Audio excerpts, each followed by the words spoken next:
তোমাদের কাজকর্ম সব ঠিক থাকবে বাবা, কিন্তু যে চলে যাওয়ার সে চলে যাবে, যে হারিয়ে যাওয়ার সে হারিয়ে যাবে, তাকে কোনোদিন ফিরে পাবো না, এই আমি বুঝতে পেরেছি। যদি তাই হতো তাহলেও এতদিনে ফিরে আসতো। শুনুন, সমস্ত হাসপাতাল আর মর্গে আমি খুঁজেছি, পাইনি, পুলিশ খুঁজছে। আগের বারের মতো কেউ ওকে আবার পাচার করে দিল না তো বাবা?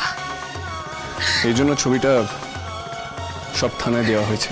ভারতবর্ষে সব থানায় ওর ছবি আছে, যাতে তাড়াতাড়ি ইজিলি ওকে আইডেন্টিফাই করা যায়।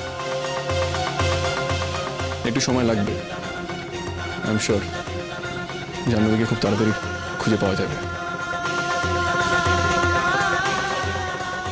এই যে তুই পছন্দ করে বিয়ে করলি, কিন্তু এই বিয়েটা তো সুখের হলো না ঋষি বাবা। কিছুতেই মেয়েটার সঙ্গে সংসার করতে পারলি না, কিছুতেই একসঙ্গে থাকতে পারলি না। অনেকেই তো চায়নি যে আমাদের জাহ্নবী ঋষির সঙ্গে সংসার করুক, আর যারা চায়নি তাদের সত্যি মনোবাসনা পূর্ণ হয়েছে। তুই কি আমাকে বললি কথাটা? শুধু তুমি কেন মেজদি, তাও তো বলবো যে তুমি হয়তো শেষ পর্যন্ত মেনেও নিয়েছিলে,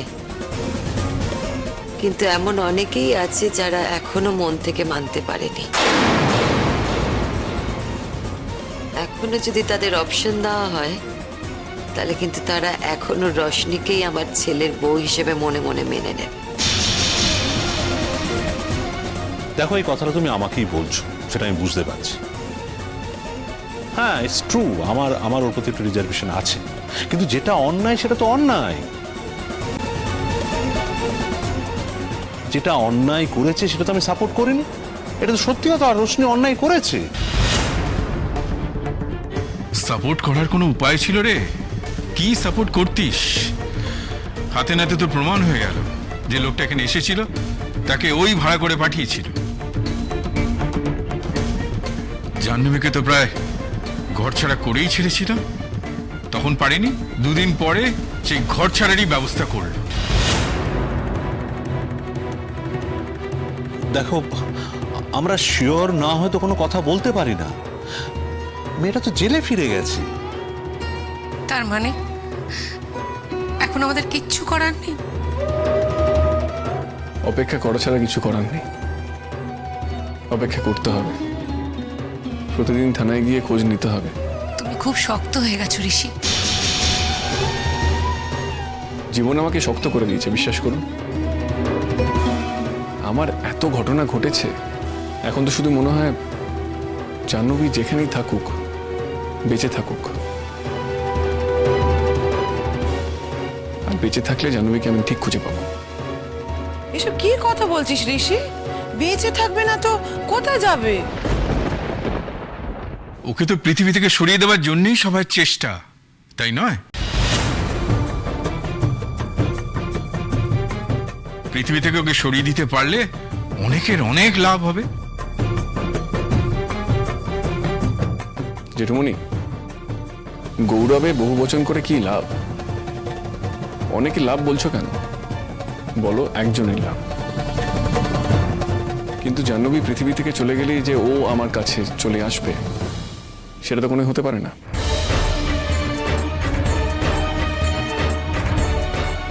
আসলে এটা রোশনির লস।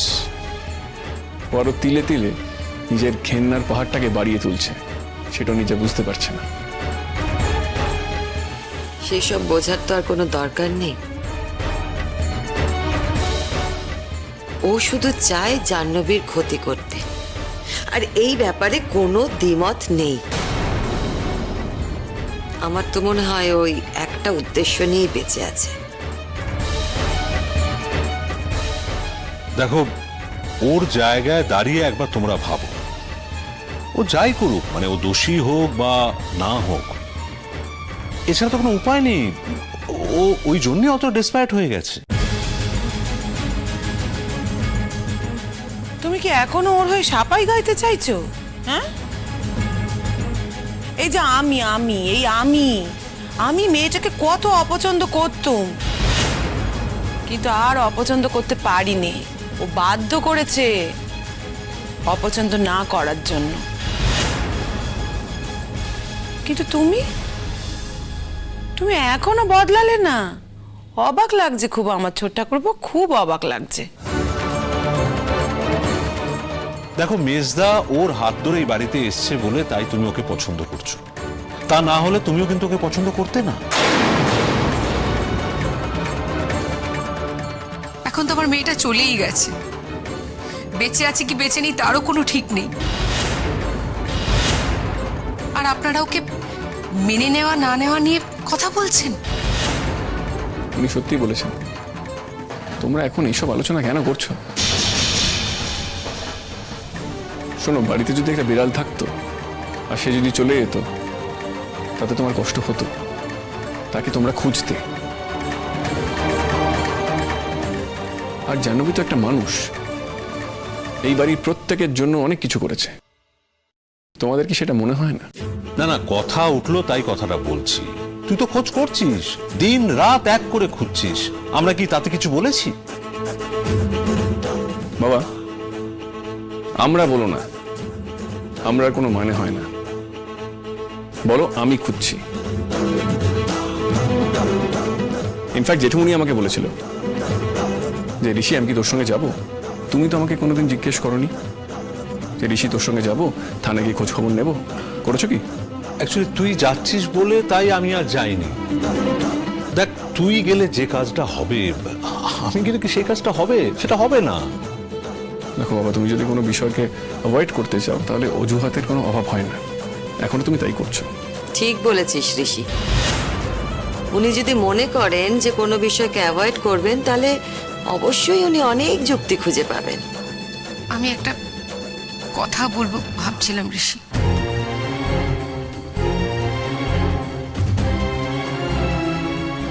বলুন। দেখো, আমার মেয়ে যদি এই বাড়িতে না থাকে তাহলে আমার থাকার কোনো অধিকার থাকে না। আমি দেশে ফিরে যাব ভাবছি। আপনি কার কাছে যাবেন? যেখানে ছিলাম সেখানেই যাব। একটা ছোট ঘর তো আমার ভাগেও ছিল, সেখানেই দিন কাটিয়ে দেবো, কিছু একটা কাজ টাজ করে নেব। দেখুন, আপনি কিন্তু শুধু জাহ্নবীর মা নন, সম্পর্কে আমার শাশুড়ি মা। এখন আপনি বাইরে কাজ করবেন অন্ন জোগাড় করার জন্য, সেটা তো আমি হতে দিতে পারি না। যেখানে জাহ্নবী আমার ফ্যামিলির জন্য এত কিছু করেছে, আমার জন্য এত কিছু করেছে, আপনার জন্য আমি এটুকু করতে পারবো না। যতদিন না আমি বলছি ততদিন আপনি এই বাড়ি থেকে কোথাও যাবেন না। এই বাড়িতে যতদিন আমি আছি ততদিন আপনি এই বাড়িতে সসম্মানে থাকবেন, আর আপনার কোনো অসুবিধা হবে না। আর একটা কথা মনে রাখবেন, আপনার খাওয়ার খরচা এই বাড়ির অন্য কেউ নয়, আমি কন্ট্রিবিউট করি। তাই আপনার অস্বস্তি হওয়ার কোনো কারণ নেই। ছি রাই, এই কথাটা তুমি বললে কি করে? তুমি বললেই আমরা তোমাকে যেতে দেব? আমরা তো এই নিয়ে কোনো কথা বলিনি কো।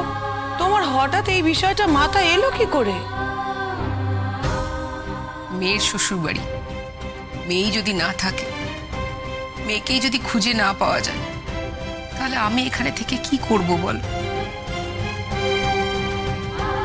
জাহ্নবী এখনো ফেরেনি, তার মানে তো এই নয় যে ও কোনোদিনই ফিরবে না। জাহ্নবী এভাবে শেষ হয়ে যেতে পারে না। আমার এই কথাটাই তুমি ভরসা রেখো। আর আমাদের বাড়িতে আমরা এতজন আছি, তোমার একটু জায়গা হবে না? এটা কখনো হয়? তুমি এই বাড়িতেই থাকবে।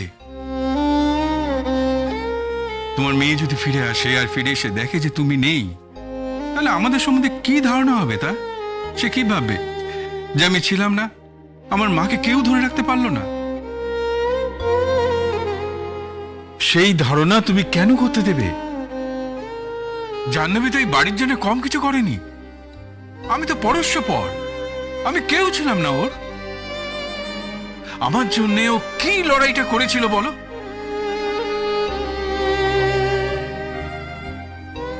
এমনকি শেষ পর্যন্ত এই বড় কথাটাও বলেছিল যে আমার জন্য ওই বাড়িতে থেকেছে। তাহলে আর ঋষি যখন এত করে তোমায় বলছে, তাহলে তুমি কেন যাবে এই বাড়ি থেকে? দেখুন, আপনাকে একটা কথা বলছি, আমার নিজের মধ্যে অনেক চাপ আছে। আমি হয়তো নিজেকে ঠিকভাবে প্রকাশ করতে পারি না, আমি চোখের জল ফেলতে পারবো না, ফেলতে পারিও না। আর পারি না বলেই হয়তো কেউ আমার সামনে কাঁদলে আমার অসুবিধা হয়। আপনি প্লিজ কাঁদবেন না, আর আমার চেষ্টাটাকে ছোট করে দেখবেন না। আমি তো খুঁজছি, আমি তো চেষ্টা করছি, মন প্রাণ দিয়ে চেষ্টা করছি। আপনি প্লিজ দয়া করে কান্নাকাটি করে আমার মনোবল ভেঙে দেবেন। ছেলেটার কথাও তো বুঝতে পারছো? ছেলেটার মনে কি শান্তি আছে? না না, কিছু মনে করো নে।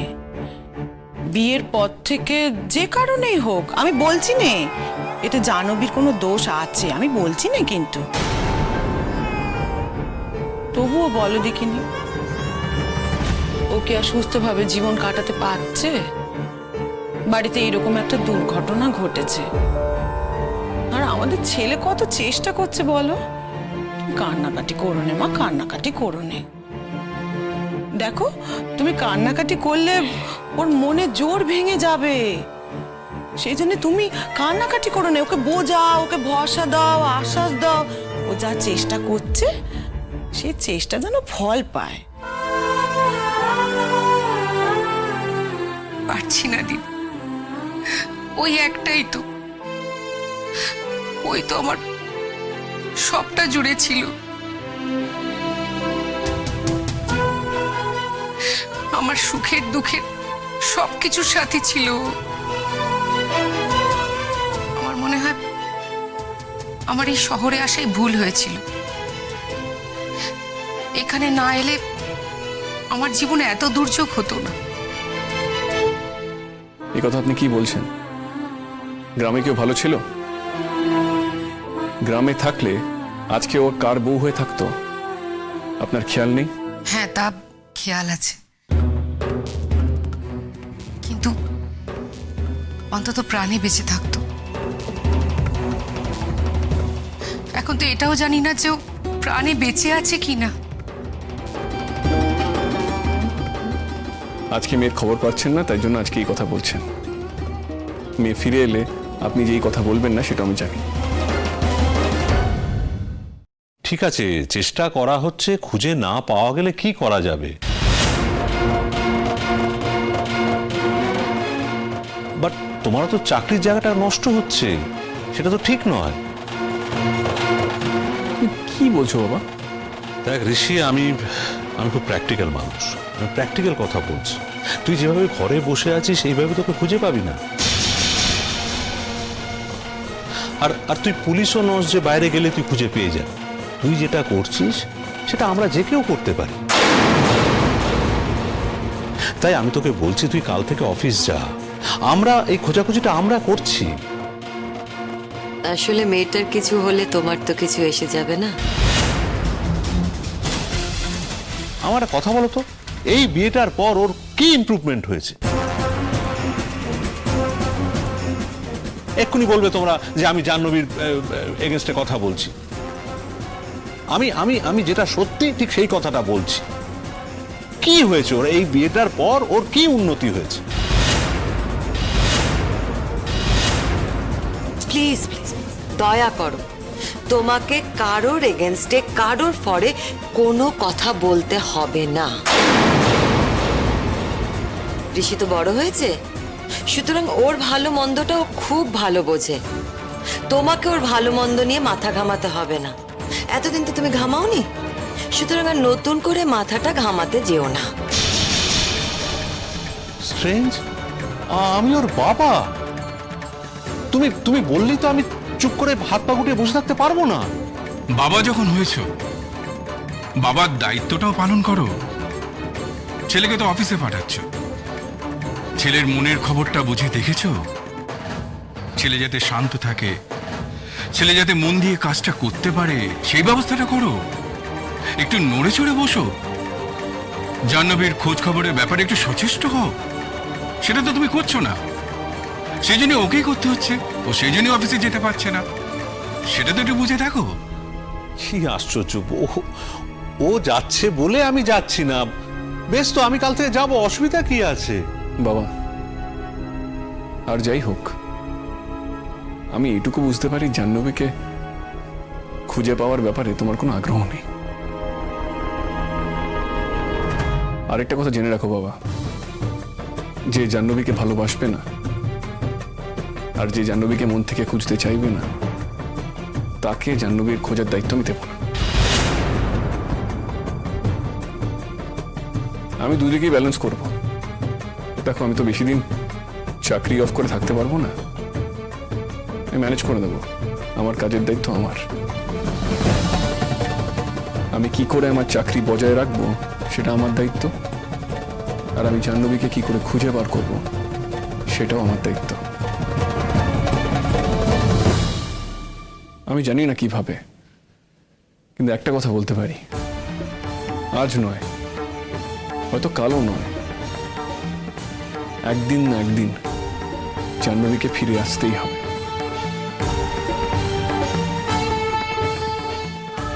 জাহ্নবীর সঙ্গে আমার আবার দেখা হবে। এইটুকু ভরসা যদি আমার না থাকে, তাহলে আমি বেঁচে থাকবো কি করে? কি করে বেঁচে থাকবো আমি?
কোথায় পালাচ্ছিস?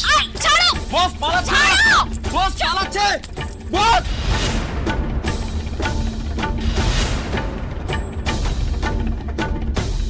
এই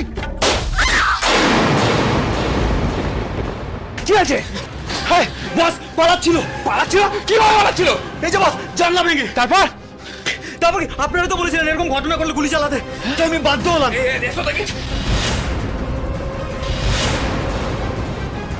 গাড়ি বের করতে হবে। এই রাতের অন্ধকার কাটতে কাটতেই কোন খালের ধারে বডিটাকে ফেলে দিয়ে আসতে হবে। চল চল চল চল চল চল।